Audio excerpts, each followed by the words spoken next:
This is the Spokane Soccer Show. I am your world traveling host, Benji Wade. I'm back. We are proudly presented by Flatstick Pub. On today's show, Velocity FC have been Jager bombing their way through the League One Cup.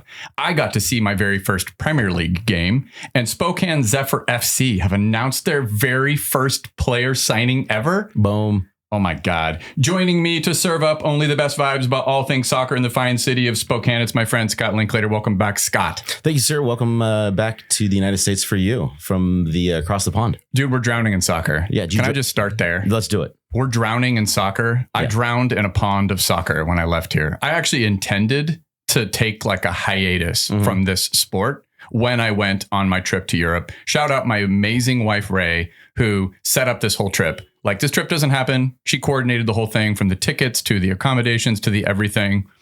Shout out, Ray. Shout out, Ray. I actually only had one thing to not fuck up. And it was... How'd that go? Well, not great.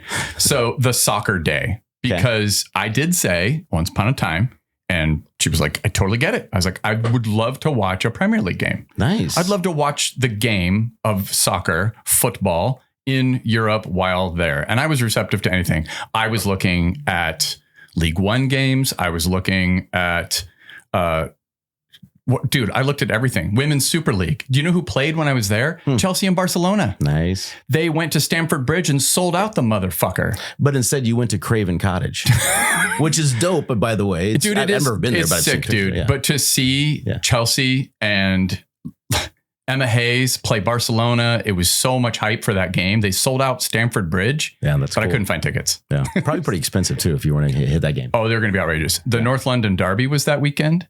So there was so much happening. And I ended up the only game that was kind of like in London and wasn't going to change our itinerary a lot was Fulham hosting Crystal Palace. As everybody knows, here I am rocking my Crystal Palace concept kit for the second time ever on the Spokane Soccer Show. Nice. Yeah. You don't know anything about this shirt? No, I didn't know anything about this. In fact, I knew you were going to wear something from your European trip.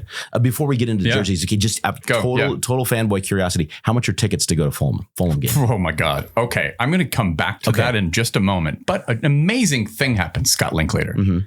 I got an email, spokanesoccershow@gmail.com, from this amazing man named Greg. I'm not going to dox him and say his last name. He knows I'm going to tell this story. He listens to the podcast. He's a Geordie. He's lived in Spokane since 2013. For those of you who don't know, a Geordie is people who come from the Newcastle area in the north of England, where Newcastle United, my beloved Newcastle United, play soccer, right? So he emails me and says, hey, I listened to your podcast. It's great. Congratulations. Good luck with it. But also, I couldn't help but notice you said you were going to go to a Fulham game, and I have tickets. I have season tickets. Would you like to go to a Newcastle game? Okay. Just a little ways, though. Okay, it is, but I'm going to pull back the curtain a little bit. Okay. Those tickets on the street price meaning reseller websites and so forth, would have cost about $350 a piece. What? Yeah. So I was like, oh my God. Wow. I had to really think about it. I was excited to go. Yeah. But here's the problem. Our itinerary was already set. Yeah. So. And you had one job. Don't screw up the soccer day. That's it, man. I had one job. Yeah. And so I'm talking to Ray. I'm talking to the girls. I'm like, I can't go get on a train 3 hours because it was going to be myself. I wasn't going to be like, hey, man, thanks for the ticket, but could you also give me 3 more? You know? Yeah, so, you can't do that. No, he did. He had 2. Yeah. He had 2. And they were actually in the same section, but a little bit apart from each other. It would have been... Props to him for offering, though. So fucking cool, right? So shout out, Greg. Wherever you are, I poured one out for you while I was in London watching the game. It worked out great, man, because I got to see the Fulham game, which we'll come back to. Cool. Couple notes. So for me, because since it was International Soccer Day, I've not been to a ton of international games, but I've been to a few. This is from Braun. And this is from Bergen, Norway. Braun is a club in Bergen, Norway. And you saw them play? Yeah, I went last year to Bergen and all over Norway. I get to travel all over Norway for my 25th anniversary with my wife. Oh, incredible, man. I'm not that old, really, but. Yeah, right. Yeah. So I got to see. So I wore my Braun scarf today because I knew you'd be wearing something from Fulham or Crystal Palace or something like that. Yeah. Crystal Palace is my second team. It's my.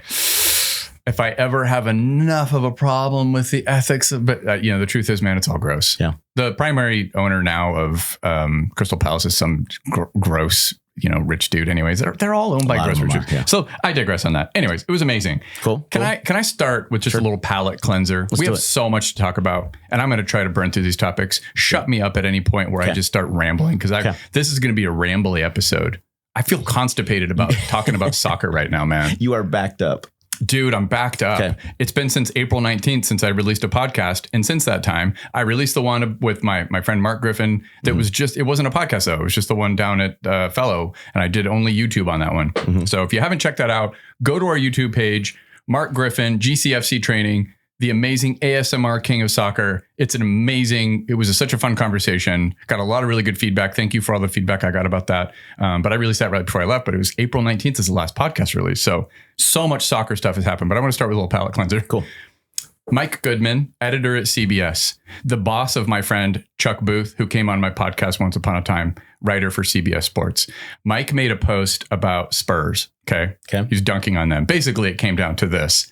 There's tons of Spurs supporters who were actively cheering for them to lose to Manchester City today so that Arsenal wouldn't win the title or even have a shot at winning the title. And he drew a line and said, that is absolute loser shit. It is. But I watched the game today, and Son missed a breakaway goal to tie the game. That made you think? That made me go, well, I don't know, maybe, because that dude is good. You get the memo? He's amazing, right? How is he missing a breakaway most goal? Clinical finisher. He's also a classy individual, and I cannot imagine in a million years that dude either. I could. It was a backup fumbling keeper. the bag so that they. But it did cross my mind. Yeah, so he was breakaway goal on a backup keeper. Didn't make it. City goes on to score another one, puts away the game 2-0. I saw that. Was the penalty decent because it was Haaland in 90+1? I didn't even watch the game. Probably. I was preparing for the podcast. I don't know. But where do you stand on this issue, though? Because I found it super fascinating. He's getting summarily dunked on, mostly by your kind of cretinous European troglodyte knuckle dragger type of people, the same type of people who every time women's sports are posted about, they say, get back in the kitchen. Those types are saying, shut up, you dumb yank. You don't know what you're talking about, blah, blah, blah, blah, blah. And I'm like, I think Mike has a pretty good point. It's those people aren't like throwing the game is what you're saying. No, they're saying they actively want Spurs to lose because they don't want Arsenal to win. They don't want Arsenal to win the title. And I'm like, but it's Manchester fucking City. Yeah. Like, what are we? I'm dropping a lot of F-bombs already. This is not going well. Brennan, can you hit that button that just automatically expunges? The dump button? I don't have one of those. Oh, God, I'm going to need one. That's like my third F-bomb. And we're like, button. I'm going to have to, you know what? Oh, there you go. I can just that. Jesus. What the absolute is he talking about when he comes to that mother thing? There we go. Brennan, you're just gonna have to be a mind reader today, man.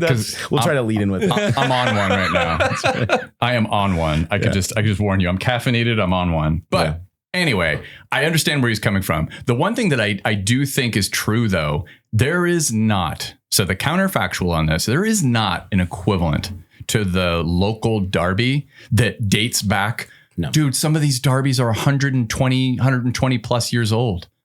Yeah, so it's so tribal. The closest one, and I know your love-hate with MLS, but is Sounders Portland, which played this weekend. Bro, come on. MLS is a fake league. It is a single entity LLC. It's called MLS Incorporated. They're all shareholders of one entity. They pretend that they have clubs. And even if I didn't believe in that premise, which is factually correct. This would be a good time to get that button ready. Here's the other part. I know even if I take all of my misgivings about the MLS away, it's a league that's been around since 1996. Like it's a baby. Portland and Seattle have been around since 1974. So you're right. So they've been around long. They were USL teams. Right? These tribal, like almost like villages with pitchforks going to war with one another. These derbies are nasty and they're old. They hit different. Hard. They hit different. Yeah, it would be the equivalent of Spokane having like 3 teams.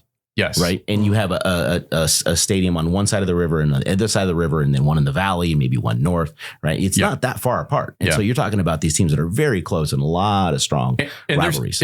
True. And there's some of them that are so fierce where it's like, the Merseyside derby is pretty nasty. Yeah. And they would rather see the other team lose then win some of their own games against other competitors. It matters more sometimes. If you haven't watched it before, there's a show on Netflix called The English Game, which gives the history of teams becoming professional. It's super good. Oh, I haven't seen this. Dude, you got to go out and watch it. It's a documentary? It's like a 3 or 4 part series, but it's so well done. Oh, the Netflix one. I've seen part of it. Yeah, it's pretty cool because what it has is you have these, basically company softball teams that become, the company soccer teams or football teams in that instance. And so these company football teams begin to be bigger and bigger, and they have rivalries, and they start paying people, which was illegal, and so on and so forth. And so it's a really cool series. If you haven't seen it, check it out. I started it. I'm going to get back on it because that would be really cool. But yeah, these derbies are nuts, man. We actually have our own local derby. Weird segue, but let's get into it.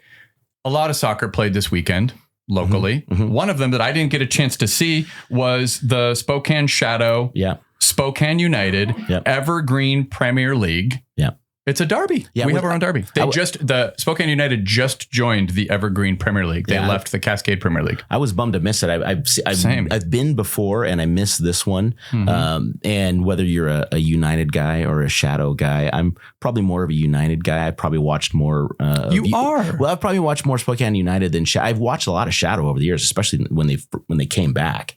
But I know some of the guys that play for United. They've played on Sundays before. I know Ray. I know some. I was going to say, manager and owner Ray Santana is going to be so stoked to hear you say this, man. He is, but then I also like Shadow too, because I know some of those guys. Yeah, Mike and Jesse. It's exactly. Our guys. Yeah, Mike. I like Mike a lot, and then some players. They tends to be more of a college younger crew, whereas the others are more local, which is a great rivalry. So I hope it continues to take off. Yeah. So in the Evergreen Premier League version of that derby, Shadow defeated Spokane United 7-2. I've got some notes. Winger Tanner Williams had a pair of goals to go with a pair of assists. Our guy Jesse, captain of the team, assisted the first goal, but then got booked for dissent, and Mike said he felt compelled to hook him in minute 60 because he thought he was going to get his second yellow. He even asked the ref, he's like, how are you feeling about my guy? Yeah, right now? I will say Tanner Williams is a fantastic player. If you ever get a chance to watch him play, he's very good. I know he tried out for Velocity, and he was one of those guys I thought he's got a real shot of making it. He's just a quality player. Really fun to watch. Maybe we need to pay attention to that young man. We need to pay attention to that Tanner Williams. So that happened, and we had a derby, and I think that's really cool. Right And Seattle Portland. I know he doesn't love it. Hit me with the broad strokes of this. Okay, so Seattle Portland. The last time Seattle are teams. Those are teams. The last time Seattle beat Portland was 6-2 in Portland. I happened to be at that game, dancing in the stands. Okay, that was a number of years ago. So this game, Seattle won by a goal, but it's been multiple years since they've won, and so it's a little back and forth. Seattle's been struggling to get their ground. So is Portland to get their legs up under them. Some of it's injury. Some of it's just refinding chemistry. Is it because did they also have to give all their resource to Apple so that they could afford to keep Messi in the league and that they could get Olivier Giroud to come play in LAFC? Is that also part of it? It's actually required that he said Messi at least twice during this podcast. Sorry. Yeah. Can't help myself, man. I'm not into the MLS right now. It is. Olivier Giroud just signed with LAFC. He's going to be playing. He's got the most beautiful hair ever. He does. He's a beautiful man. Yeah. No shade toward Olivier Giroud. That's my guy. Yeah. Breaking news. This is amazing. Spokane Zephyr, folks, don't have a coach signed yet, but that's coming.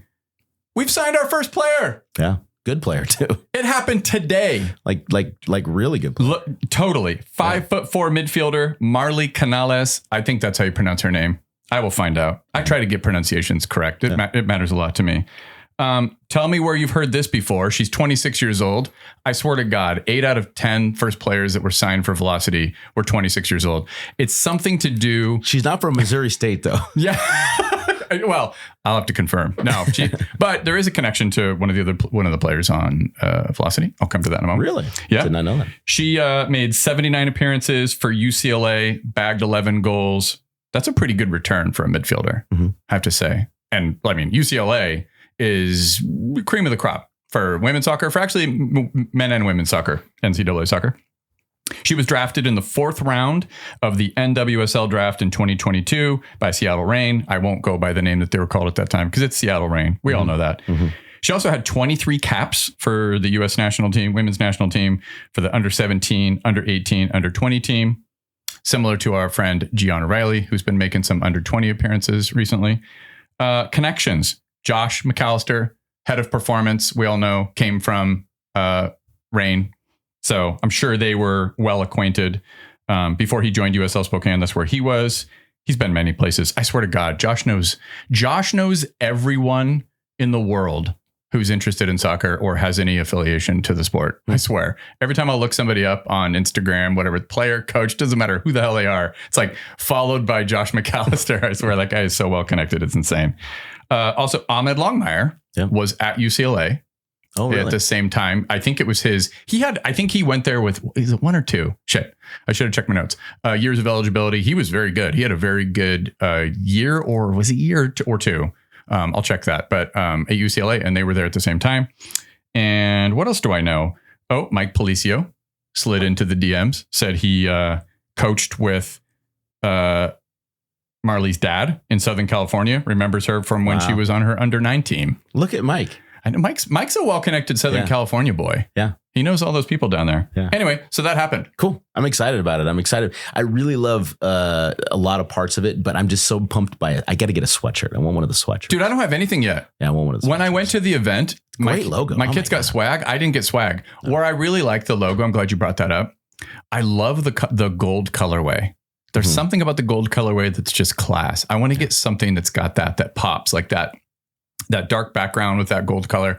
I've always liked all the kind of gold colorways in soccer. I think it just looks cool on the kits. It looks great. Props to whoever made that logo.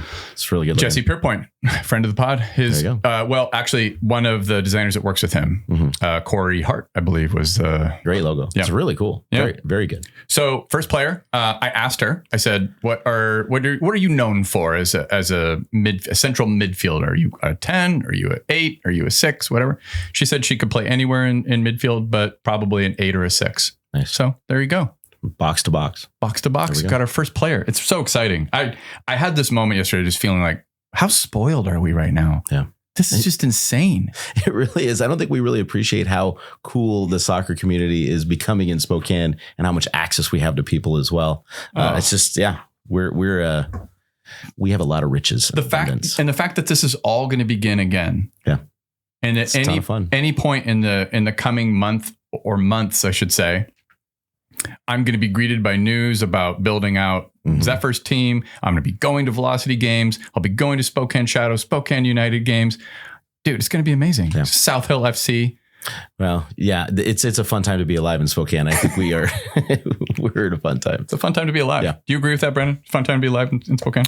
I would agree with that. After diving deep into the season 2 of Welcome to Wrexham and now starting season 3, I know that's not the same, but like, I really hope that we could build a community of like soccer supporters in Spokane similar to that. But like, I know that there's like over 100 years of history there, but like, you got to start somewhere. You got to start somewhere. And I don't feel like there's ever really been a team in Spokane that has been embraced like the soccer teams have. Oh man. It's so GD exciting. How's that? It is exciting. No beep necessary. All right, let's talk a little bit about my European adventure. Okay. And this whole thing. I touched on it briefly, but I just wanted to describe a little bit about like going to a Premier League game. Yeah. So we decide we're going to go. You asked me about the price of tickets and this kind of thing. So I told you and I'll interview you here in a minute on your experience. So just tell me a few things. I'm going to jump in with some on the football part or on the experience. Okay. Yeah. Go, why don't you, I'll just let you do that then. Okay. But I'll start by just saying the tickets, how I did that. Let me just summarize by saying anything that anybody locally here feels about the situation with tickets, of buying tickets, whether it's to Velocity or frankly, really anything with sports in the US, it's bad in some places. I don't know that it gets worse than the Premier League. And here's why. It's illegal to resell tickets in the United Kingdom.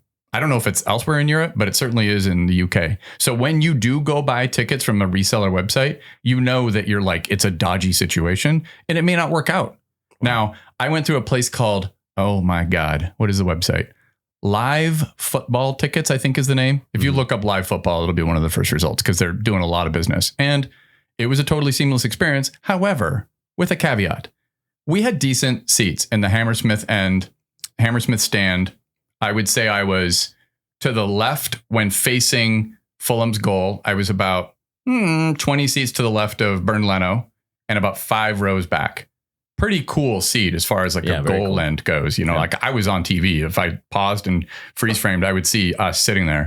But the tickets for 4 of us to go on this reseller website, about $750. Holy mackerel. And I'm here to admit, I did it because I was like, I don't know when I'm going to be over here again. Wow. I don't want to take for granted that my friend Greg, who listens to the podcast, is going to be like, here you go, bro. Here's some more tickets to watch a Newcastle game. You could either go to Fulham or sit in like the high seats at Taylor Swift. Yeah, that's a good point. It's a good point. Yeah. Point well taken. However, it would have been only worse if I had said, there was a couple Canadian guys sitting behind me, Spurs fans.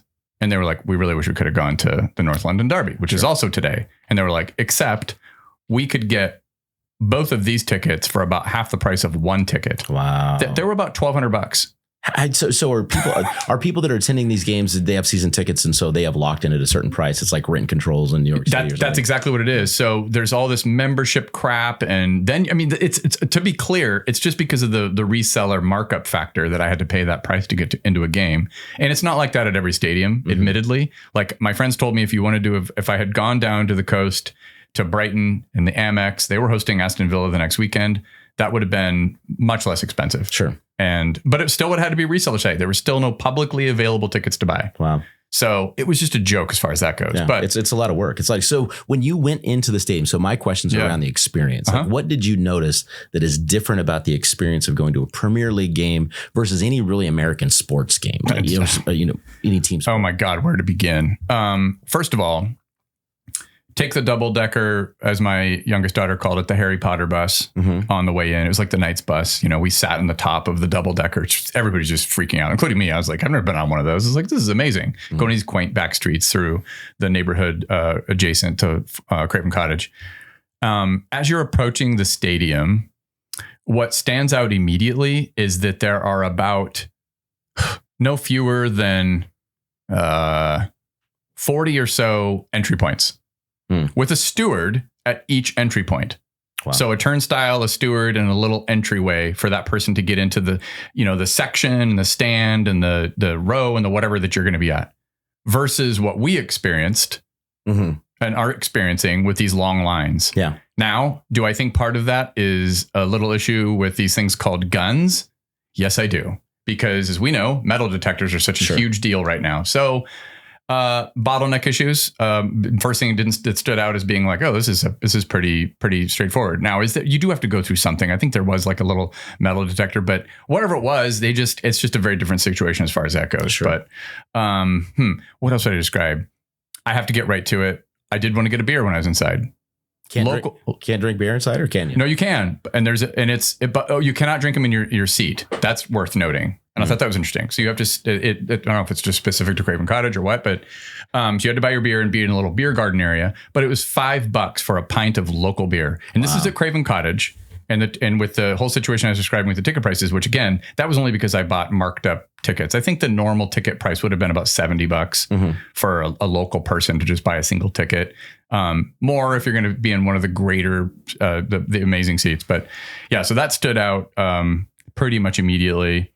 Ran into a couple Palace fans before the game at the little coffee shop. That was super cute. I took a picture of it and I think I uploaded that to a story on Instagram. But these older guys, Palace fans, and I did the little whisper thing. I was like, yeah, I'm a Palace fan too, but I'm pretending because I'm in the Fulham stand. Sure. And then they, of course, did how did you get your ticket? And I was like, I had to admit, like, well, in American culture, right? That's just part of the gig. It's part of it, but over there, it's frowned upon. It's frowned upon because there are people who are getting these tickets and then they're immediately going to the reseller market and selling them. Which is what we do.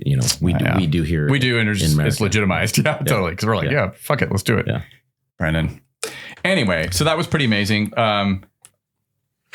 Do you have other questions for me about this before I just continue cooking? Keep going. Tifos planted everywhere. Thought that was cool. So you'd be like at your seat. In your seat was this, what do they call that? The folded up, like a fanned folding style paper thingy. I don't speak English, I don't think. Where it's just like you grab this. It's like a paper that's stacked so that you unfold it. Accordion. Accordion. Thank you. An accordion folded.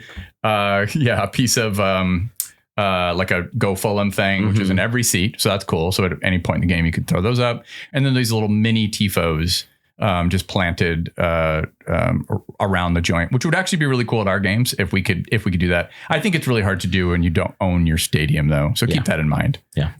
Like Craven Cottage is its fate is controlled by its ownership group and blah blah blah. What else could I say about it? The fans. This is probably the number one thing that stuck out to me when I came back home and watched our game on Saturday. How civilized our fans are compared to English fans. And it's not even because we don't know we're watching.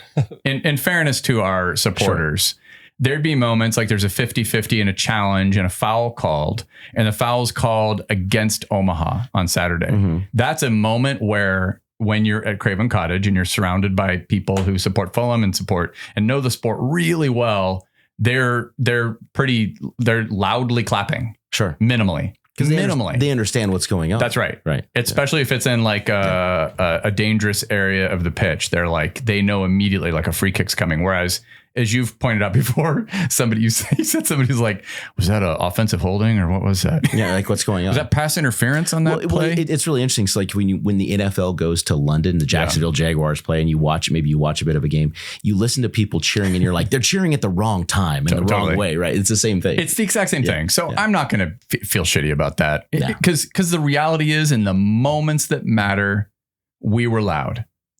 Our stadium, when there's a goal scored, when there's a big tackle, some of that juicy stuff that's obvious visually. So in a 50-50 challenge, when we win a free kick, I don't expect people will catch on. Well, and we're new, right? This is new to Spokane. We'll get them. We're going to get it there. That's partly the purpose behind this podcast is education on moments like that. So we might even have a podcast one day where it's just like we'll go through the moments where like this is a moment where it's appropriate to cheer. This is what you say when this happens. Yes, exactly. This is the type of F-bomb you drop when this happens. When Andre Lewis scores the goal and they yell Andre, then when Andre yell Lewis. When Andre Lewis does anything, that man. Every time he gets the ball, he just yells shoot. He's my favorite right now. Okay. Do you have any other questions for me about Fulham? No, I mean, tons, but we'll keep going. You can ask a couple more. I think we're okay-ish. Yeah, we're all right. Okay. When you saw the speed of play. Thank you. Great question. What do you think about that? Or what do you think about the quality of play in the Premier League live? Seeing it live is a different animal. It's otherworldly. Yeah. Joachim Andersen, Michael Olise. Sadly, Eberechi Eze was hurt. That made me so heartbroken because then of course he comes back like a week later and bags a couple assists and he's just like killing it again. That team is, oh my God, they're amazing right now. Bayern Munich tried to pluck their manager for some paltry like 18 million bucks is what they were offering, and Crystal Palace is like more like 100. So yeah, that's not happening. Michael Olise had a moment. Okay, one thing I did really appreciate was how wrong my takes are when I'm watching a game live. And it happened in Omaha, or here too, like at Craven Cottage and here as well. There's a moment where Olise had a pretty high XG opportunity, but I not quite paying attention to the moment, just excited. I get excited. I get so emotional watching games. It is the most exciting thing. It's like your heart pounds when you watch soccer played live. It's an amazing experience. We're also lucky to do it. All right. Olise misses his chance, fluffs his lines, as the English would say.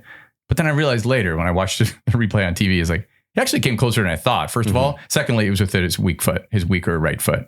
So he didn't get a chance to cut in his left foot because he was shaded that well defensively. But so those kinds of things stuck out. But just the class is insane. Yeah. Anthony Robinson, it was fun to see him. It was so fun to watch the warm-ups, man. Yeah. That stuck out of being like, holy shit, that's Alex Iwobi. I've been watching this dude forever. Yeah. Like, seeing these players that I know really well. Bernd Leno being from me to you at one point. So you just went fanboy. I totally gushed. Yeah. I gushed about the stadium. There's nothing wrong with that. You no. Moment, right? That's what I wanted to do. I would have paid that price just for that opportunity. That's cool. Because I know I have to soak all that up. Because when am I going to come back? Yeah. So that part, the quality of play was definitely really, really cool. However, I will point out the Crystal Palace fans, as we all know, Sellers Park, famous for its singing. Okay. The most famous park, I think, and there's no more famous park in Europe, potentially, when it comes to song. Okay, BVB maybe, right? Yeah. Which we'll come back to them. Borussia Dortmund. The traveling Palace fans were louder in song than anything happening for the Craven Cottage Fulham fans. I'm sorry, Fulham fans. All shade deserved. Not known for being the most passionate crowd. Yeah. Yeah. You know what I mean? Great atmosphere. Ever since Clint Dempsey left, it's just never been the same. That's right. Exactly. You can never replicate the joy. Anyway, so that was that. What else happened? Okay. I got to do a little bit on, we go to Paris. Okay. I think I'm done with soccer at that point, right? It's like, yeah, whatever. But then I was like, wait a minute. PSG's hosting Borussia Dortmund. Second leg, semifinal, Champions League. No, that one would have been expensive. No. By expensive, you mean impossible. Yeah. Yeah. Out of a couple grand, minimally. Yeah. Even to PSG's enormous stadium. So we go to this little pub right by our Airbnb where we're staying in Montmartre is the neighborhood where we were. And there's this pub called Dunkirk, there's a story there. I'll come back to that about Dunkirk. Okay. So the name of this pub's Dunkirk. Ray and I are having a drink one night and I see these names on the tables and I'm like, oh, that's interesting. And I asked the guy serving us, I was like, yo, what's up with the names? He says, oh, it's for the football match. I was like, oh, and it was the next night. So this is the night before. And I was like, oh, so they're going to be watching the Champions League game. That would be so fun. Even Ray, wife, was like, yeah, let's do this.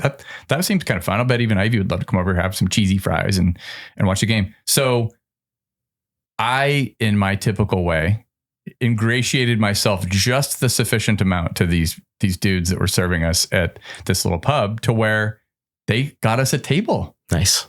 They got us a freaking table. And he said they'd been booked for a couple weeks. Nice. And it was the table right beneath the screen, right up in front of this pub. That's the best. It was so cool. So when we come back that night for the game, it's so crowded in there. Mm-hmm. But I was vibing massively. I was like, I can't believe how cool this is to sit in this little pub filled with Parisians, so excited about the moment. And what is the moment? Think of the context of this. And it was never lost on me for a moment. Yeah. It's the day before victory in Europe, a 2-day nationally celebrated holiday in France. As we all know, Germany occupied France for part of World War II. Mm-hmm. When the Allies finally defeated Germany and goodbye Hitler, etc., right? They have a holiday for this. And it was the day that they were playing. That's awesome. Borussia Dortmund at home with Kylian Mbappe, their beloved player, playing his last meaningful game for the club. And they lost. Yeah, they did. And not in a good, I mean, like, that was a big game. They had the chance to go to the Champions League final. And they were wasteful as they typically are. And Dortmund. Oh, no, I'm not saying Mats Hummels, man. Yeah. It was a good game. Mats Hummels is a legend for a reason. I actually thought Borussia Dortmund played really, really well. They were so compact, so well organized. For people who watched that game, that is a really good example of like how a game could be played masterfully where you're not on your front foot. Yeah. If only they had a good player like, Jaden, Sancho. Yeah. If only United could figure out a way. If only United could figure out a way to use players like that, you know. I love that he's like, I have no interest in going back there. Yeah, go to Borussia. Why would he? I wouldn't. I mean, till Ten Hag gets fired next week, which is going to happen. Even then, I don't think so, man. You see this footage coming out of like the stadium's leaking profusely, like usual. All the money's gone to the Glazers in that club. Yeah. It's nasty. Anyway, that was really cool, and it had this moment where I was like, if you think about the history where, there's a very famous photograph of Parisian, folks weeping when Germany is like traveling through occupied France and stuff. And then I'm watching these people weep in this bar when Borussia Dortmund's beating them the day of the victory in Europe day. I'm like, oh my gosh. Anyway, so that happened. Okay. Nice. Footballing nirvana. Okay. That night, the night of the Palace game, the Fulham Palace game, which finished 1-1, I go home and at 11 o'clock at night, Spokane Velocity is hosting Central Valley Fuego in the first round game of the Jagermeister League, USL League One Cup. So I got to watch that game. I got a VPN hooked up because it was locked out. You couldn't see it. So I actually subscribed to a VPN just so that I could log on to ESPN and watch that game. So we'll do broad strokes on that. Do you want to start me off on that? Like your thoughts on the Central Valley Fuego game? No deep dive, just a broad strokes. Yeah, it was a good game until the 90th minute. And then it was a very good game. We were wasteful. We were like PSG. We had our chances and we didn't take them. We should have put that game away, bro. Yeah, we should have put the game away really, really. Yeah, we shouldn't have given up a goal 90+4 to send it to overtime. But what's really interesting, and so this is a chance to get into the Jägermeister Cup because I was at that game. Yeah. And it gets done and I think, okay, it's done. And everybody's out on the field and they're kind of like talking. Like I was like, I was almost. So were people in person not knowing what was going on? No, I had no clue. No clue. So the people are like starting to walk out and I'm standing up and then the guy in front of me, Jeremy, my friend from South Hill and just a friend. Yeah. He's like, no, they're penalties. This is Jägermeister Cup. I'm like, what the actual, You're like, kidding me. Did they not say anything over the PA? Well, they may have, but you know how you're talking at the game, it's loud. And you're thinking, it's just a draw. Goodbye. It's a draw, I head out. But I start walking on the stairs like, wait, no, there's penalties. We walk back up, sitting down in our seats. And it was, of course we ended up losing in penalties, but the whole Jägermeister Cup was, and now I got to get educated on it. So the whole the concept of Jägermeister Cup was something, I still haven't seen the cup. I went out online and tried to look for the actual cup itself. They might not have one yet. Who knows? If you look up Jägermeister Cup, you're just going to get stuff on eBay with has like logos and shit on it. Yeah. But it's not the one that they're going to give to people. Not that I've seen so far. So there's going to be prize money. Okay. I'll do a couple little broad strokes about the Jägermeister Cup. The stuff I know. There's 2 columns in group play. So it's first group play and then it goes into a knockout rounds, right? Mm-hmm. We're in the middle of group play. I forget how many rounds there are, man, but there's divisions. We're in the West with Northern Colorado, who we're tied with. Mm-hmm. They're ahead of us on goal differential because they've scored more goals, but it's not goal differential. What they did was just goals scored. Total goals scored. And they beat one Knox 5-1. Really? So so when I looked, there's 6 games left in the Jägermeister Cup for us. So we're 1-0 guaranteed. Okay. 6 games that are marked Jägermeister Cup in our season. Okay, 6 total, and we've already played. No, we've played. Okay, we've played 2, so there's 8 total. If that's correct, on FootMob. I'm sure it is. I'm sure it is. Mostly it's right. We'll get these details totally ironed out, but the overall format is there's group play first. It's a knockout tournament that just kind of runs in parallel with the tournament. Anyone familiar with the Premier League or any league in the world really would know that there's domestic cups. Sometimes there's more than one of them, and they tend to run concurrently with the quote unquote regular season. Mm-hmm. So this happens in the Premier League. You have Premier League games. You have the Carabao Cup. You have the FA Cup. So that's what it is. The whole penalty thing is they didn't want to fatigue the teams.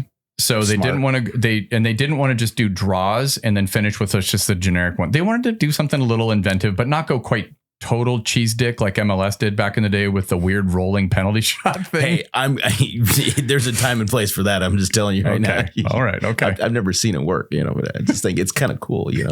It's like jousting. So but the penalties were kind of fun. The penalties were fun. So what they wanted to do is they wanted to go, all right, if you finish on a draw, both teams get a point.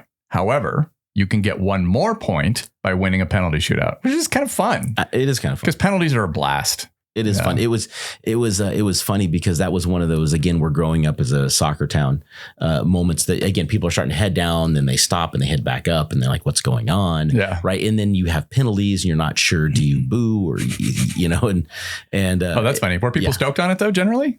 Or did they not even know what was going on? Like, why are they kicking balls at each other? I mean, had we won, I think it would have been a obviously better outcome. But it was just a moment of just like, wait, what's happening? And then it was clear. Okay, then they did announce it. You walk through. It's like, okay, you had the voices around the stand starts whispering. Okay, that's what's happening. The murmurings. Yeah, the murmurings. I heard people. I also heard, and I was in real time, even in my little flat that I was staying in London, super pissed off about the penalty. Yeah. And I hadn't seen enough replays to know how to feel about it. But I'll come back to the penalty. I'll just say this. Loved PR's goal. Pierre Reedy scored his first professional goal. Yeah. He's been such a great player. Took it very well. Placement over power. Exactly the sort of like back to goal service you want from Josh. I thought Josh had a very good game against Central Valley Fuego. In the profile player, the role, what's expected of him and the way that he performs in that role. I thought he was quicker than he was in other games. He played more physical. He just did things. He just was a little sharper version of whatever the ceiling is for Josh. I don't know where that ceiling is exactly right now, but I thought it was a very good game from him. I just wanted to point that out. Yeah. So do you want to talk about the penalty? You go ahead. Well, I don't really want to talk about that one. I watched it in real time. There's been 2 of those that. Wait, what's the other one? The Omaha. We'll come. Okay. Yeah. It was here's the too long didn't read version of it. Is it a soft pen? Absolutely. Did that attacking player, was he going to get anywhere near that ball? No. Was it silly from Marcelo to put his hands on the guy's back? Absolutely. You're asking the ref to make a decision. Yeah, but if he pulls up short in front of you, you're going to put your hands on him just as a natural move. Like, he wasn't like shoving him. No, he wasn't. He had his hand on his back, like if someone cuts in front of him. But I think the problem is when you do that, you're playing the man, not the ball, and you're asking the ref to make a decision. That's the problem that I have, is that you never want to have the ref. Because here's what bothered me the most about it. And dude, it's been a familiar refrain on this podcast since the Tacoma Defiance preseason game. Communication between Carlos and Marcelo has to improve. Yeah. Because Carlos was clearly going to come off his line to get that ball. That it was a bad ball. It wasn't like that attacking player from Central Valley Fuego had no shot at the ball. So that's the part that bugged me about it, is don't even get near that player to put the ref in a position. Because here's what I've noticed about these refs in League One and USL in general. Their interpretation of being a good ref is to be an active ref. Instead of knowing, sometimes you just need to do nothing. Yeah. Put your whistle back in your pocket, dude. You don't need to blow it, especially in 90 plus whatever in a game where that team did not deserve that goal. No, Velocity outplayed them. Yeah. So that sucked, man. Yeah. All right, let's move on. Let's talk about the Union Omaha versus Velocity game. Our second game in this Jägermeister USL League One Cup. Okay. Before we get into it, I have something I got to get off my chest. Get it off your chest. Just say it. All right. This is going to be a take, and I'm going to put this hot take. Yep. I'm going to put this on Instagram. Okay. I'm going to drop a link to it. The Public Facilities District in Spokane. Didn't see this coming. Has a contract for its distribution of refreshments and beverages and all that kind of crap in our stadium. Okay. It's with a company, and this is for the arena. This is for it's for, I assume, the podium, right? And it's with a company called Levy. Mm-hmm. Levy set their own little personal record, bless them, in the month of March. This is public information, of $2.9 million at PFD owned, or operated rather, not owned, facilities. Well, $2 million of that is like lemonade and beer at one stadium. Well, that's where I'm going with this. Okay. It's just unacceptable. And it's getting to the level where I think people need to speak up. They need to reach out to the Public Facilities District staff, their board, because Spokane Parks and Rec have a water refilling station. Yeah, I can bring an empty Nalgene bottle in to watch a performance at the pavilion. I've done it. It's amazing. It's how it should be. Okay.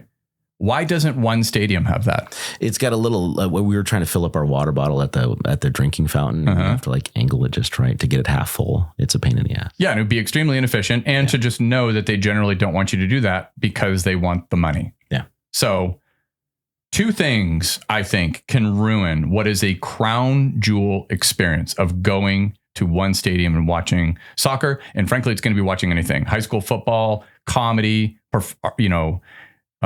live bands, music, performances. It's a really, really, really nice experience going there. It is. But the 2 things that can ruin it are already threatening to do so: greed and incompetence.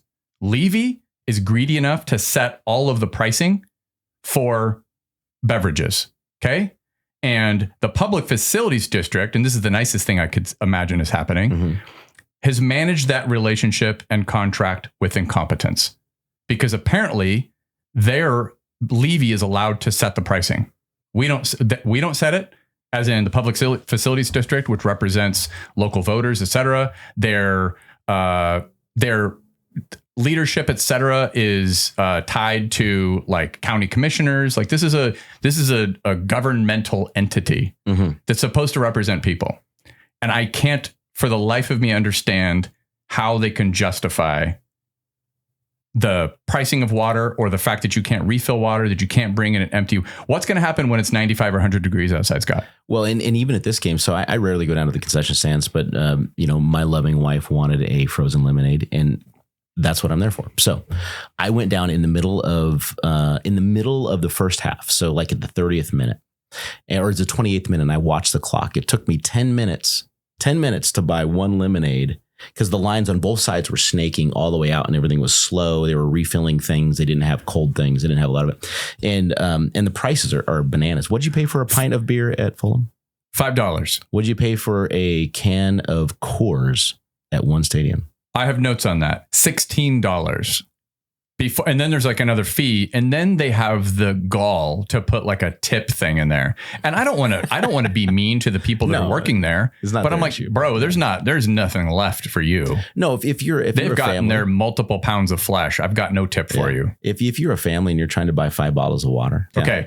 We are about to celebrate, Scott, the 50th anniversary of the 1974 Expo. And we're so excited about it in this town. Okay.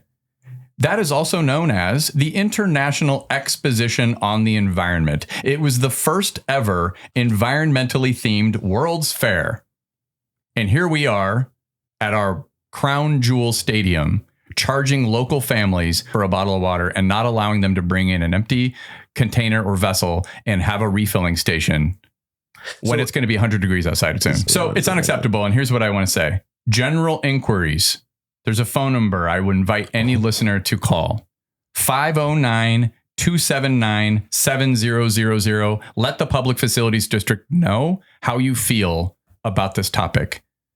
The price of beverages and the fact that you can't bring in an empty water container. That's bananas.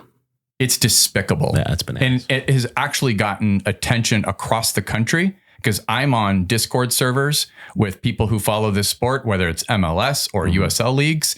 We're a laughingstock because there are photos that people have taken of the prices of beverages. And mostly what's getting pointed out is beer prices. But look, it's across the board. Oh, my God. That's bananas. Yeah. Okay. Got that off my chest. All right, let's talk about soccer again. Okay. Ready? Velocity 3, Omaha 2. By the way, attendance at the Central Valley Fuego game, 4,100. Attendance at the Union Omaha game that we just hosted last weekend, 4,500. Keep coming out, folks. That's great. We will get to work on trying to help with, raising awareness and getting something done when it comes to the price of beverages, etc. But don't stop showing up. It's really, really special what we have here. Let's let you start. I want you to shout out a player, performance generally. Talk to me about this game. It was an unbelievable night. Yeah, it was one of the better games I've seen in a long time. And just overall at any level. Yep. It was just a really exciting game back and forth. Really good goals from Luisio. I mean, that's a fantastic goal that Luis scored at that moment. Yeah, it's a bummer for the penalty, but a couple of shout outs. So 2 things. Okay. One, Javier Martin, right? Yep. Heel. That my guy. Yeah. Great goal. In fact, I had to watch it multiple times. That's a tough goal. That was insane. How did he even get a touch on it? He's getting a Ibrahimovic karate kick. Absolutely. Leg up to be able to touch that to get in the goal. Fantastic. And then watched your interview with him afterwards. The great interview and listened to his comments and how excited he was. Just the quality of the team, the culture of the team is really cool, which is then my second shout out, which is Coach Lee Wiedemann. When Marcelo Lodge came off the field, he was upset. I don't know if he was upset at himself or what, he'd given up a penalty and it was well after that.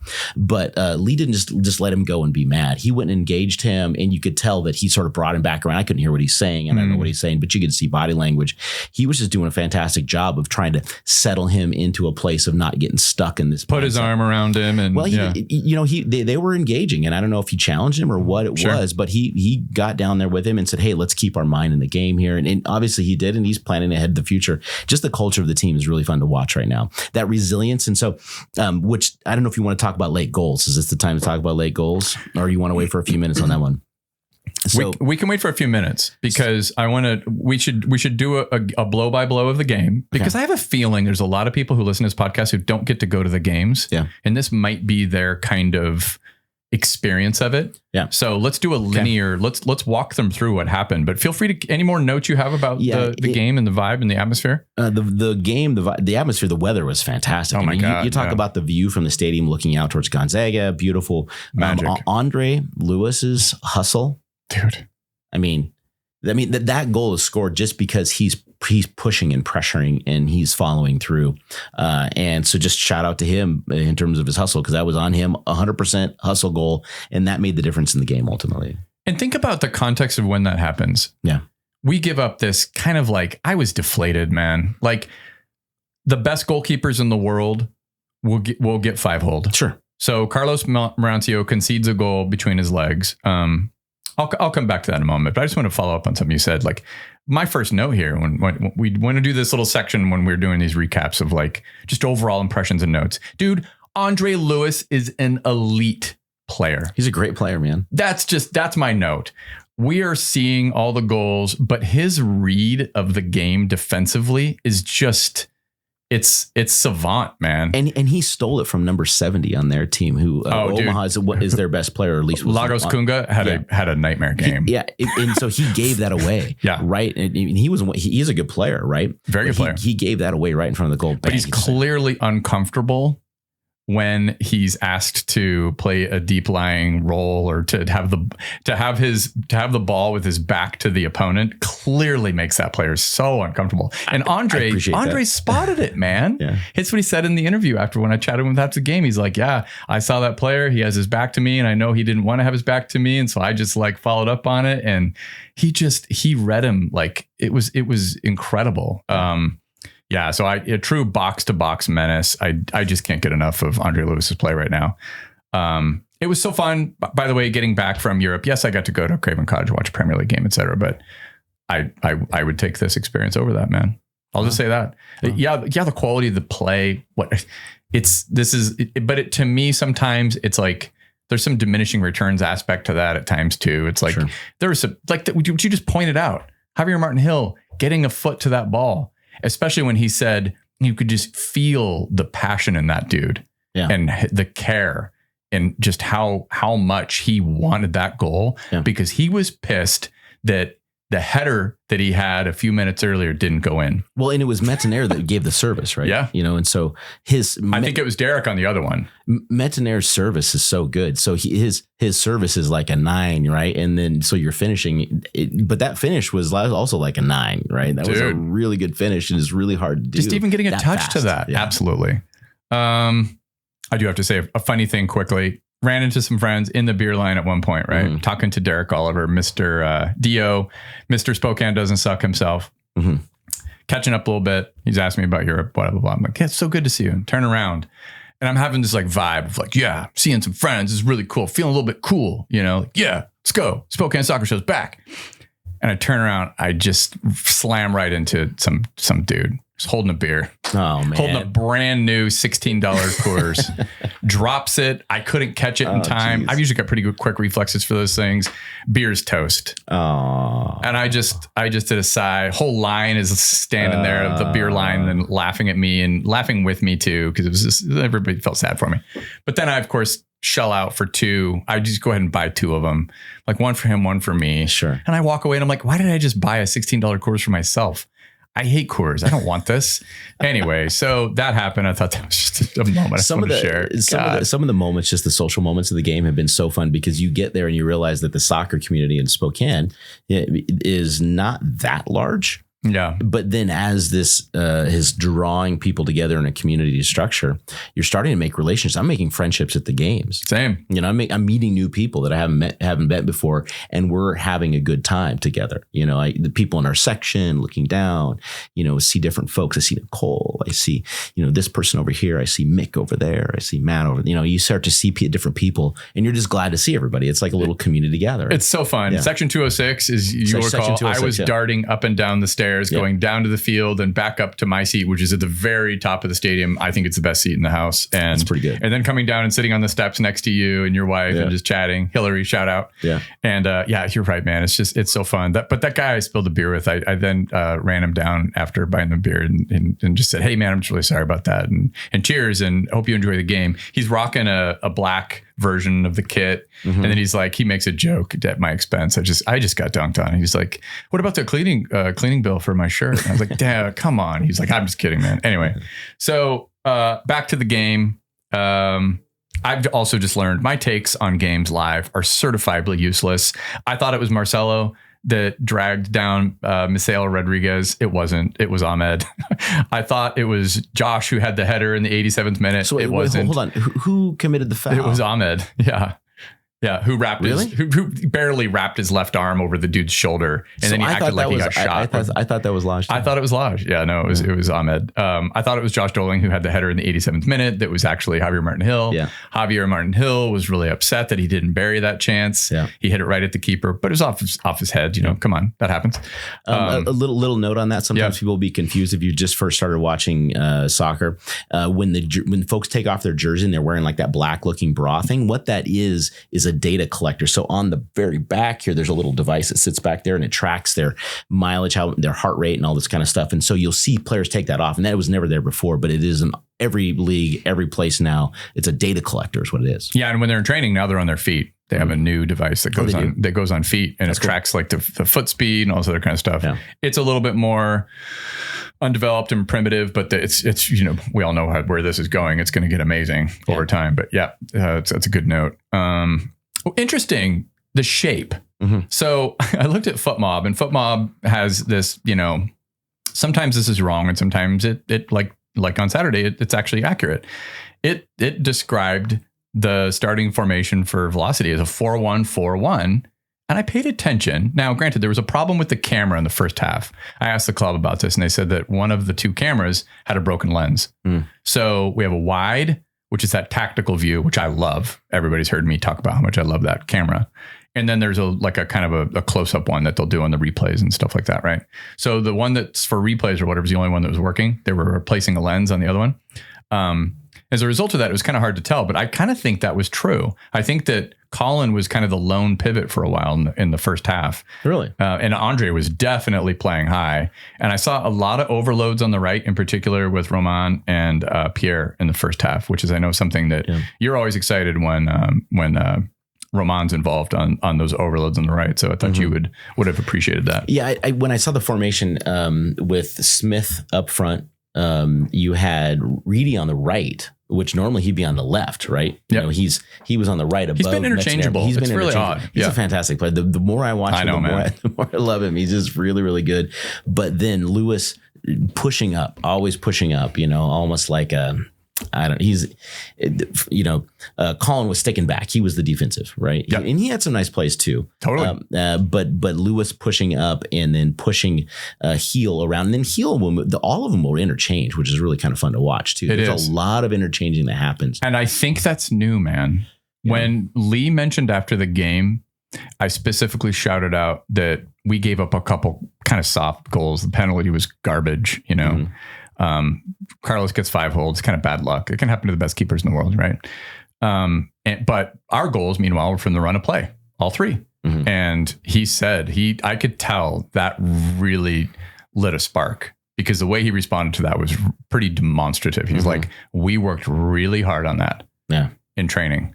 So when one of the press asked Lee about, was it nice to get that rest after the Central Valley Fuego game? And he was like, oh no, we didn't rest. What do you mean? Just because we had days off we didn't have games does not mean we were resting. Yeah. We were working. We were putting in work. It was pretty fascinating to watch.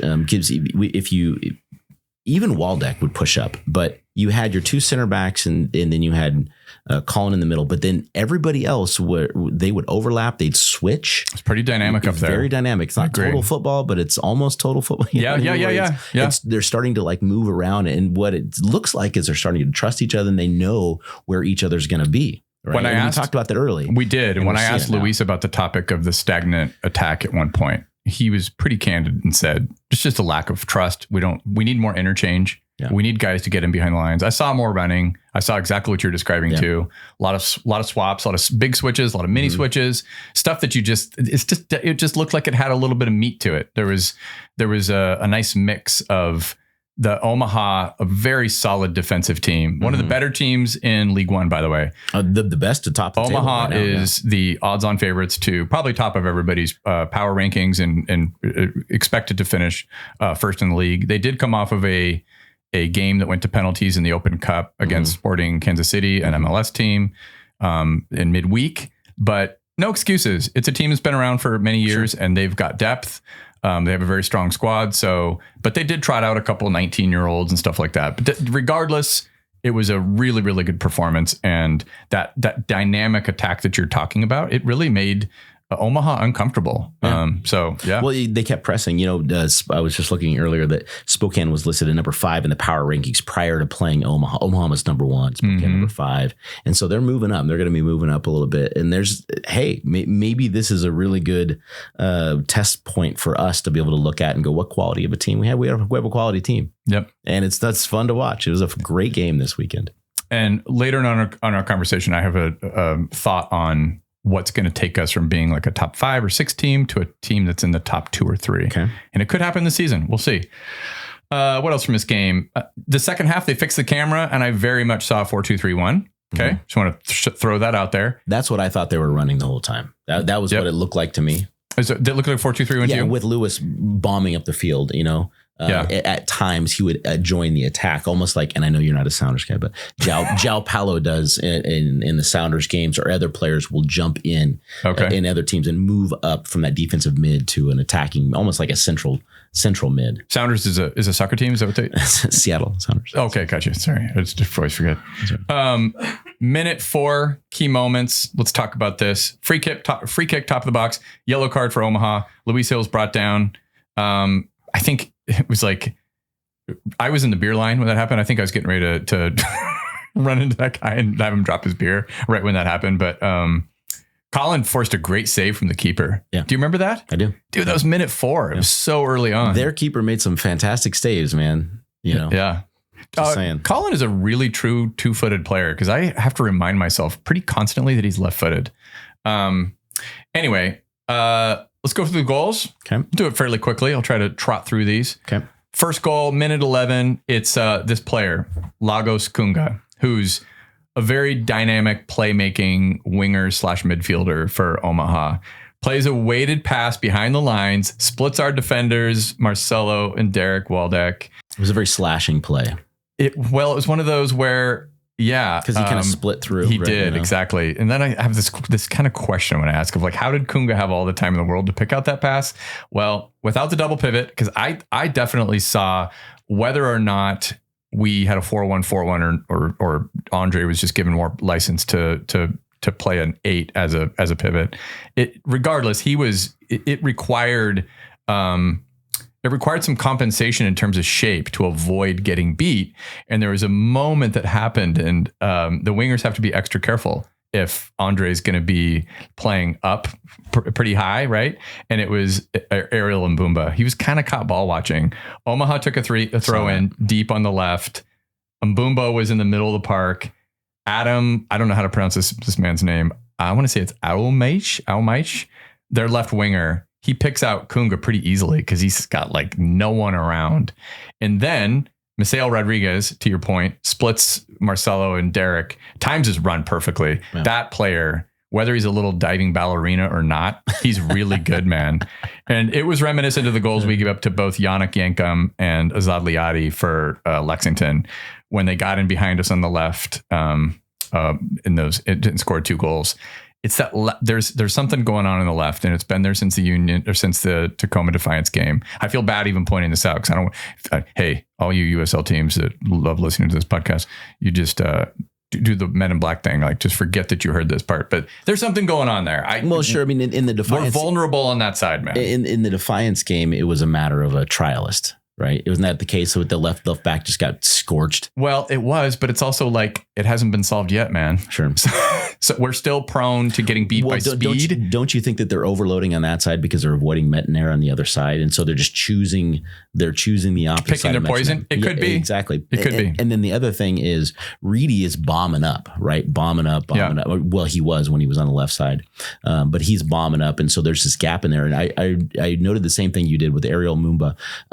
And he's newer to the team. And so he looked like he was still figuring out where he needed to rotate back to. It's true, and man. I think he got a little caught out there. He did, and it's true. And I will say that he made the adjustment after that because I didn't quite notice that on the first goal that was scored by Misael Rodriguez.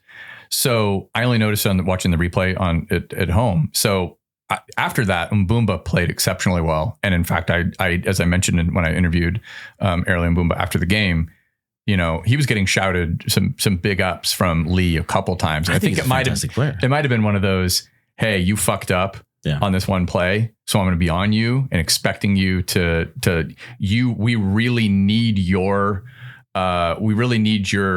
effort and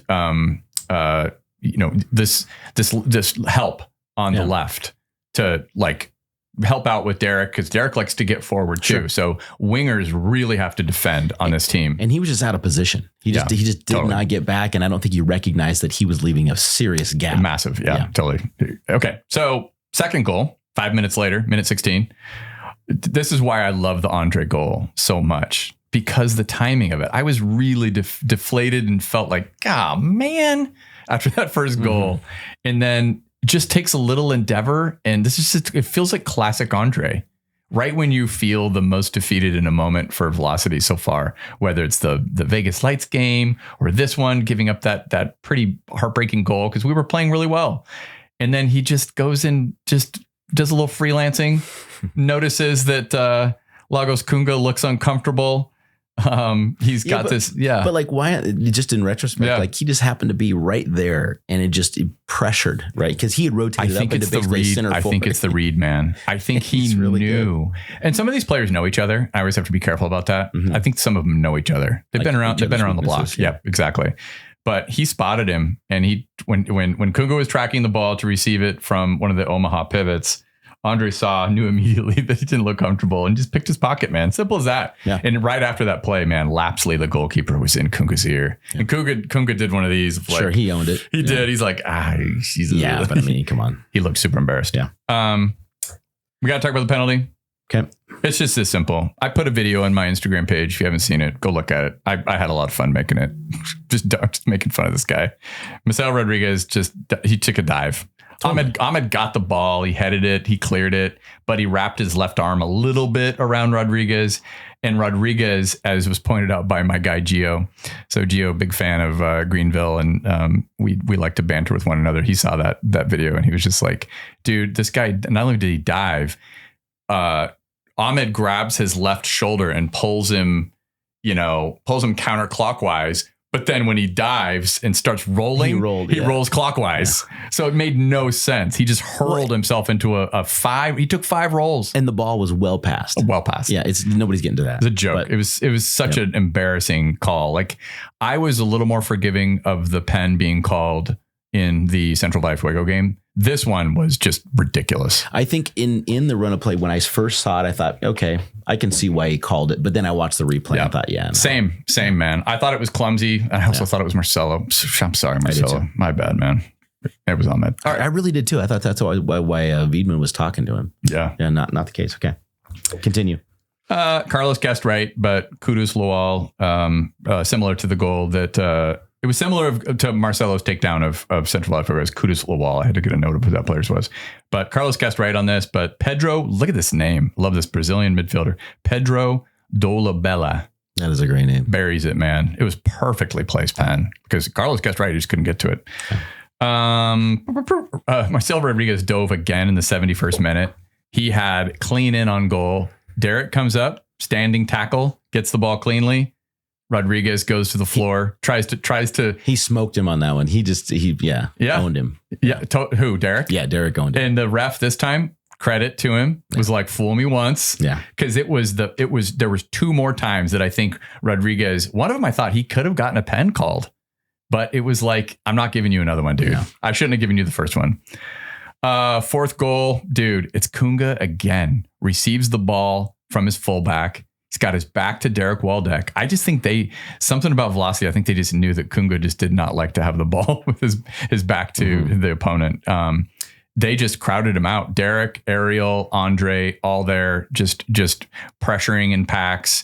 Derek strips Kunga, somehow splits 3 defenders with a short pass to Camarney. And then Camarney finds Luis, top of the box.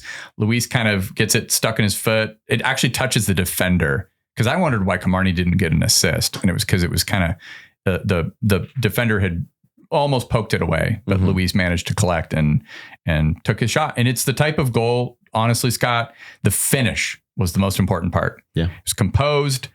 Luis took a moment. He didn't rush it. I was also happy to see Camarney being composed and unselfish in that moment. He was, again, unfortunate not to get the assist, but yeah. So then at that point, it's 2-2. Couple moments before the decisive goal. 64th minute. I know this is a big controversial moment.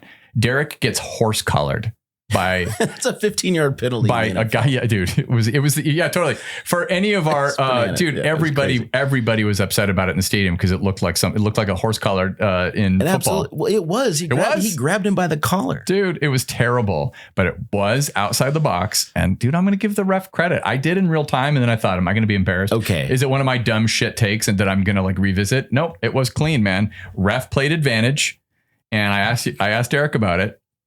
Okay. Go ahead. You give me your note first. Well, what I want to ask is, should he have brought it back after Derek turns the corner and goes into the box and then it breaks up? Here's the problem. Derek got off the cross. Derek squared it, and Camarney got it. Couldn't do anything with it. But then at that point, is it far enough along that you don't bring it back? Usually they don't play. If you take 2 more touches, it's over. But for the audio, for the fans, you're like, this is it sucked. Total trash. It totally sucked. Which then the ref felt bad and then turns back around. He didn't know who it was. And then he didn't know who to book. No, he didn't know who to book. Yeah. Then he does book someone, and then he gave some other card or did something right after that. It was like a makeup call. Yeah, I just remember watching it going, yeah, he's trying to. What I think happened was he didn't know who committed the foul. When he realized it was Marco Milanese. But yeah, I asked Derek about it. Derek said, yep, I think the ref actually got it right in the moment, despite how egregious the foul felt. So that was from Derek's words. Tough one. I think you're right. Unfortunately, I think you're right, but it ticked me off. It sucked. Yeah. It did. Yeah, but it was not in the box. A lot of people thought it was a penalty. No, it was outside. Speaking of Derek, minute 67, velocity under pressure, top of the box. Collins pinned. He's got like 5 Omaha players pressing him. Derek tucks in to help out. Colin finds him, and the counter's on. Omaha press left, acres of space. Derek runs the counter, sends this beautiful diagonal lob down the wing. PR gets on the end of it, wiggles past the fullback, Ryan Jiba, Jiba, guessing that's how you pronounce his name. PR gets off an excellent shot, requires strong hands from the keeper, Lapsley. I loved that moment. It was like such a great counter off of a lot of pressure. Like one of those moments where Colin gets that wrong, we're maybe giving up a goal because that's how many Omaha players were swarming around him. So really like that moment. Minute 72, Andre reads an attempted pass from Omaha midfielder Brandon Knapp, steps in the passing lane. Thank you very much. Looks up, immediately finds PR with a through ball. PR gets on the end of it, shields off that same fullback, Ryan Jiba. Lapsley comes off his line. PR's runs a little imbalanced, so he falls, gets the shot off. It's wide of the post, but it was still another moment that starts with Andre. Andre is, write this down, folks. It's a simple note. Andre Lewis is elite. He absolutely balled out in this game, man. He's a great player. I'm setting you up, man. Okay. My last note here, minute 83, Javier Martin Hill comes on for Luis. Yep. And this was interesting. They played a 4-4-2, dude, for the last 10 minutes and change of the game. Josh and Camarney were up top. It's the first time I think I've seen that. I've seen the 4-4-2, but not with Josh and Camarney. PR moved to the left. Javier Martin Hill was playing in the right wing. Talk to me. Yeah, and so Metner, he lobs that ball over, and so I know that Martin Hill is also in the same position, or he plays the same position as Metner, right? And so Metner is the starter in that position, so he's moved up the field and they're overlapping. But in this instance, he gets that ball off to the right, lobs it perfectly over, and then he basically karate kicks it, Which it's incredible. It's a great goal. If you haven't seen it, go out there and find it on YouTube. It's a great goal. He karate kicks it, but this 93rd minute goal. I want to talk about those for a minute. Go. I want to talk about late goals. I was looking up some late goals. So some of you follow like the German league, that Bundesliga, right? And Bayer Leverkusen has scored 17 times in the 90th plus minute this year. I think that's some kind of a record. But on average, the Velocity have scored or been scored on in the 85th plus minute 6 times this year. Unreal. And including this one. So Omaha 90 plus 3, there's a win. Central Valley Fuego. We get scored on the 90th +4 and we end up losing, right? In Las Vegas Lights, Andre Lewis scores in the 90th +6 to send it into overtime. Yep. We end up losing that game, but they scored in the 90th +6. Okay. LA Force, Luis Heel scores in the 85th minute to win the game. Yeah, it was 85th, yeah. Charlotte, we get scored on in the 90th +6 minute. Ballard, we score in the 90th +7 minute. Andre Lewis again. Oh my God. It's crazy. So we've only played 11 games total, and there's 6 games that have been scored in the last 85th plus minute, which is really interesting because I think it's really interesting when you look at that, because what does that tell you about the team? I was just going to ask you this. So what I think that it says about the team is that there's a belief that they have a chance to win. So if you go into research, I'm not going to go total nerd mode or research mode on it, but just from my research on resilience and grit and things like this, is that do players believe they did this study on rugby teams in England, and they looked at the teams that were perpetually at the bottom of the table in this rugby league and those that were contenders. And one of the common qualities was the players believed that they could impact the outcome of the game. So if you're on a bad team, and it doesn't matter if your extra measure of effort is going to matter, then you're not going to try very hard. Yeah. Right? You're like, it doesn't matter. Yeah. But if you believe that your extra measure of effort is going to actually result in something, then you're going to push that much further. And so what I look at this and I think, wow, even in the times that we've lost, it means we're pushing. Yeah. And sometimes you're going to win those and sometimes you're not. But the culture of the team is such that it really does believe that we can win a game. It's it's amazing. And togetherness. It's both of those things, and that's not something you can just snap your fingers and have. No, that takes an effort by Lee and the coaching staff and the organization. And I don't want to go total complimentary, but the truth is that it deserves compliment to see that this is occurring, and more often than not, we're coming out on top. Yep. In those situations.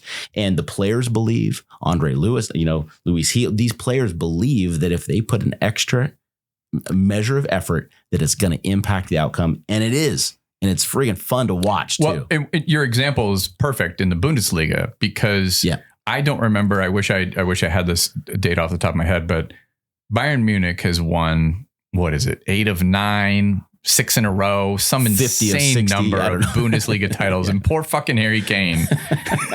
So the stat came out the other day. Luka Modric at age 27, his last club, Tottenham Hotspur. How many titles had he won at that point in his career? At 27, 0. Goes to Real Madrid, and now I think he has 25, 35, something like that titles. He's probably lost count. That's why Son needs to leave Tottenham and go to a real team. Dude, he's very good. He's pour one out for Spurs. Sorry to our guy, Zach, wherever you are, Zach. So that was what I observed. In the late goals, it's incredible to watch the team believe that they can do it, and then they go out and do it. I mean, that's not an easy thing to do in any level, at any time, in any league. Absolutely. And yet it's happening now, and props to the team, props to the coach, props to the players for believing. It's what I was going to say is Xabi Alonso, what he's doing with Bayern Leverkusen, without the resource, without the payroll, without the things, they dominated Bundesliga. Yeah. And he said no to all the overtures of the Liverpools of the world. He's not going anywhere, man. Yeah, name 5 players in Bayer Leverkusen right now. I honestly can't. I can't name any, hardly any. I don't think I can name any. Yeah. Now that's partly because I'm not paying any attention. Chicharito no, I'm just kidding. Chicharito played for Bayer Leverkusen like 1,000 years ago. I was going to say, dude, it's Scott. You're not being serious. I think that was 2014. It was a long time ago. Oh, God, that's awesome. Old FIFA days. Yeah. Okay. What else do we have? Where are we at on time? So one last thing on this weekend's game. I have to mention this one thing. Your shoes were dope, man. So you had the velocity colored shoes. Thank you, man. With the jersey. I'm just saying I'm a style. I like a good style. You know, I mean, I'm not always the most stylish, but I recognize it when it happens. You know what I mean? And that was cool. Thank you, sir. Yeah, I would say that it was serendipity because you didn't plan that. No, but come on, man. You can't say that. However, okay. If you've listened to the friends of the pod, if you've listened before, talking about colorways and my encyclopedic knowledge of football clubs the world over, my favorite colorways always been Argentina's national team, Uruguay. That kind of electric or even the little deeper blue for Uruguay and black. It's just the greatest combination. It just is, flat out. So the agency I started in 2014 called Treatment, has those colors, and it's not an accident that Velocity ended up with those colors, because I love those colors. I fuck with those colors big time. And I actually bought those shoes knowing they would match my treatment hat really well back in the day. But then when Velocity had those colors, I was like, oh, sweet. Props. Yeah. Okay. Thank you, man. And then the last thing was the 509.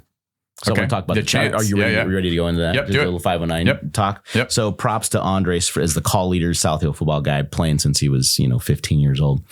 He's the call leader, and so it's won the 509. Thanks for everybody chanting. Absolutely. The location they're in sucks. Yeah, it's not great. I don't have any grand solutions to that. I did think, I wonder if you could switch sides and put them above the goal on the walkway on the other side, so they're like down upon it. But there's just no good spot. That's the bottom line. Yep. And so it's tough to hear the chants. I got to be honest. Like, it's tough to follow. They can fix that with mics, and I think that's a mic placement thing that can be fixed. Yeah, absolutely. Which would be cool. Definitely. I like the ongoing music and the ongoing sound. I think it adds an ambiance to it, to the game that is very similar to, Liga MX or just different places around the world where you have this noise that is happening. Totally. It really adds a environment. Weirdly, the best club that I've seen it from the USL has been a team that only gets 500 or 600 people, and that's Charlotte Independence. Really?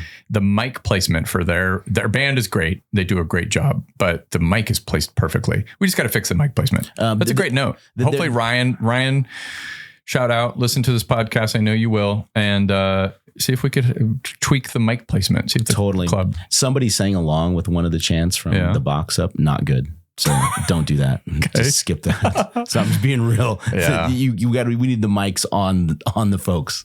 That wasn't you, was it? No, God, no. I'm not. The chant stuff misses me. I'm a basket case when I watch these games live, man.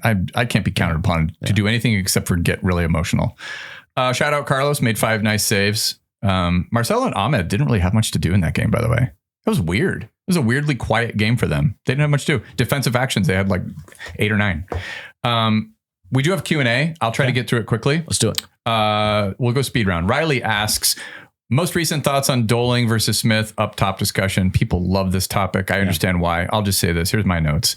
We're not getting the production out of center forwards that we need, period. Okay. Difference between us finishing in the top 3 and finishing the top 5 is going to come down to, can we just get a little more clinical finishing out of our 9s? Honestly, it's that simple. We do have a player. We have a couple players that are trialing with the club right now. One, I do have confirmation as a striker. So maybe a little bit more competition. That always breeds better outcomes. So we'll see. But I would just say that we're not getting the production we need. We're fluffing our lines. We're not finishing our chances. Camardi missed. I wouldn't say they were sitters, but I also wouldn't say he was super clinical. There were a couple moments where he was getting there. What I will say, though, is I liked his runs. I liked his tenacity in pressing. His pressing, I think, from what I've seen in this game especially, is more effective than typically the press I see from Josh. Yep. I want Josh to move faster. I want him to move faster. I want him to make more runs. Yep. Is the two things with Smith that I love about him is his slashing runs because it stretches that midfield, it stretches the defense just enough for people to be coming behind like Luis Heel or Andre Lewis to take deep shots. Josh isn't that player when it comes to the speed. I don't expect him to be speed because Camardi's rapid. But I do expect that same sort of effort. Be physical. Knock a dude over. Well, and positioning matters a lot because you can be fast, but if you're in the right place, the precision beats speed, as they talk about, that idea of if he's precise in his location of his runs, it doesn't matter if he's that fast. Totally. Right? Because it's going to change the quality of the game. Well, if he uses his physicality, it's not dissimilar to basketball, folks. No. Get dudes out of your way. Use your arms, your upper body, your ass, hips, whatever, and create space for yourself. Yeah. Then you don't have to be super clinical or you don't have to be super fast. Anyway, I'm at peace with it because we're grinding out results right now. So that's what I'll say about that. What I do like about Camardi, like I said, is the way he presses. Minute 66, he got in behind a long ball from Ahmed. He catches this 19-year-old center back, Anderson Holt for Omaha, taking a nap, who thinks the ball's intended for Pierre. Camardi says, thank you very much, grabs the ball. Then Reedy heads into the box. Camardi feeds him. Only brave defending from the Anderson Holt's fellow center back, Luca Mastrantonio, keeps PR off the score sheet. Stands him up with a good tackle. PR tries to kick him out onto the outside of his left foot. But it was moments like that. That's what I like seeing from Camardi. So Camardi does that type of stuff. He does. So Zach asks, how can Velocity improve defensively? I mentioned it earlier. Help. The help on the left side. Specifically, I think that's where we made an adjustment. Ariel was awesome. After that first goal that was scored, which he had a role in, I believe, he was really good after that. And I don't think we were super bad defensively after that. There were a couple moments, man. That Misael Rodriguez guy was way too good. God, that guy was scary. There was a couple moments where Colin gave a ball away or two on top of the box. So did Ahmed. Ahmed did. There was just a couple giveaways, lazy passes. And they did the same thing for us. They gifted us a couple passes out of the back that were like, hey, thank you. Yeah, it was kind of a wash in the end because we both screwed up in that same way. That's right. But in the end, we won. And went to we got the result that mattered. Yeah. Jesse asks, any news about Peter Swinkles, who retired? Who's taking his place? This was so weird, man. Wait, what? Dude, thank you. I was moments away from interviewing, players and Lee. And all of a sudden, like Dave Sontag comes over and goes, hey, check it out. There's going to be an announcement here. I'm like, why would there be an announcement right now? And it was an announcement that Peter Swinkles is retiring. I'm putting quotes around that because the man's 27 years old or whatever. Like, so that was because when we were walking out over the loudspeaker, hey, there's an announcement 15 minutes after the game. Yeah, 15 minutes after the game. Yeah, I know what weird. It was. Yeah. So he retired. They did announce it today on social media. Best wishes to him.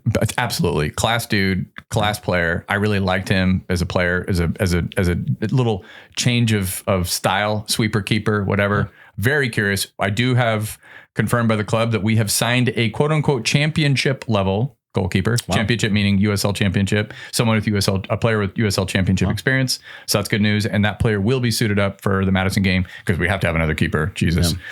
Yeah. This is a fun note.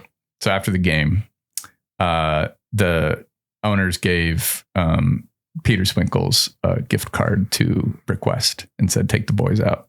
I just think that's great, man. That's fun. And they left Peter Swinkles in charge of the money that they were giving to those guys to go out. Thought that was cool. Because there was a photo that came in via my guy Taras, who was there and got a photo. He posed with them and sent me the picture. Oh, really? And I loved getting that picture because I was worried about Roman because Roman took a knock and I thought he was just shithousing and wasting time. It was like 90 plus. Yeah, when 5. he kind of came onto the field and fell down. What did they have a word on what happened? He's okay. He said it wasn't just shithousing, that he did hurt his leg a little bit, but he said he's okay. Good. Not a big deal. Jose asks, when's Benji going to come place a pickup? I'll say right now, man, I played in the parents kids 90 plus game last night. Oh yeah. I don't like this sport sucks, man. No, you come on, play. I'm probably like the worst one in South Hill, and you can hang with me. I don't think people understand how it gets when you get to my age. I literally will tell my body to do something and it cannot do it. It's like, I'll go, why did my leg not move forward like I wanted it to? Yeah. Running is also really hard. And I don't do running. I'm not a running person. I walk and I lift weights. Walking's my aerobic exercise. Anyways, it'll happen sometime, but you need to manage your expectations, folks. How sick was JMG's goal last weekend? It was very sick. I'll just move through that quickly. Love you, Jose. Harry asks, what positions do you think Lee would want to bolster and whether we think the club will look to do that in this first season or wait until the end of the season? I already kind of went over that. Yeah. We have 2 trial players that are in town right now. One we've confirmed as a striker. They're definitely not stoked on where they're at with the team right now. They definitely want more players. Shout out to our guy. Can I say one nice thing? Mikey Rojas.